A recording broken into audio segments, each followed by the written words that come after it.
its eyes to space, the final frontier, to look at the controversial subject of UFOs. Of the thousands of UFO sightings reported every year, 95% can be easily dismissed as cases of mistaken identity.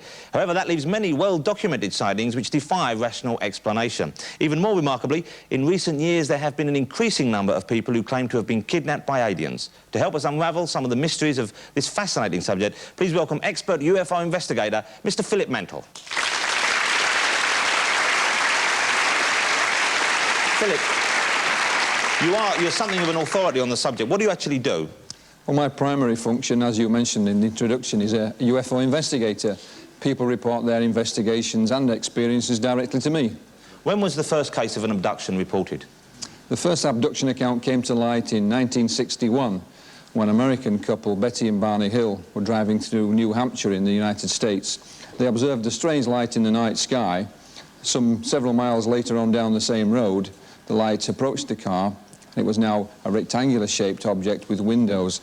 When they eventually arrived home, there were several hours missing that they couldn't account for. They had made this journey before. They were then plagued by strange nightmares and decided to seek medical assistance. This was done by regressive hypnosis, and that's when an abduction account emerged. Both Betty and Barney claimed that they actually were taken on board a UFO against their wishes, where various types of medical examinations took place, and also that Betty was shown a star map, which indicated where the aliens were supposed to originate from. When people have been abducted, and either through hypnosis or I don't know whether they just remember themselves, but when they actually recall what happened, how do they describe the aliens? I mean, are they all different, or are they similar? What do they actually say they look like? There are two main types. One is looks very much like a human being, but perhaps slightly taller, and is often described as being very beautiful, blonde-haired, blue-eyed, often Nordic in appearance. Kind of a big sort of Chippendale-looking sort of alien. Yeah, pretty much like that. But then there's the other type, which was reported by Betty and Barney Hill, which has become more predominant over the last 10 to 15 years, which is something like this. It's about 4.5 feet tall, grey skin, large, black, oval-shaped eyes, and quite unfriendly. Someone who bears more than a passing resemblance to Andrew Lloyd Webber from the... something there. You never know. But what hard evidence is there? Is there, apart from people's memories and people telling us these things, I mean, is there any actual evidence? I know there have been photographs, but as far as I know, they've been disproved. There was one from Mexico City. I mean, what's the story with this? Well, this particular photograph emerged anonymously, and the object, or the little creature in the middle, is suspected to be a monkey, and it's a bit of a cutout that's been reproduced.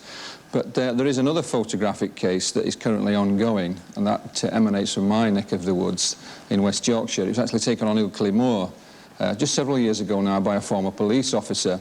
He was taking a shortcut across the moors one morning, and when he observed a strange creature, which you see in the bottom centre of the photograph, he chased it around the corner into this hollow when there was a UFO that's like two saucers cupped together, which departed. It's a shame he didn't have a slightly better camera when he took that photograph, isn't it? That could be Annika Rice going off one of her challenges or something.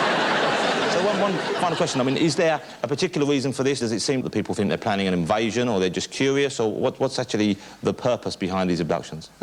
Consulting with various colleagues around the world, some suspect that it's a psychological manifestation of one form or another, that the abductions are not physically real, it's on some kind of psychological level. There are others that say yes, that real physical flesh and blood aliens are coming to this earth and conducting some kind of genetic experimentation with us. We really don't know. Well, Philip, it's a fascinating story. I'm sure some people are prepared to believe and others will remain sceptical, but thank you very much for coming on. Mr. Philip Mantle. Thank you.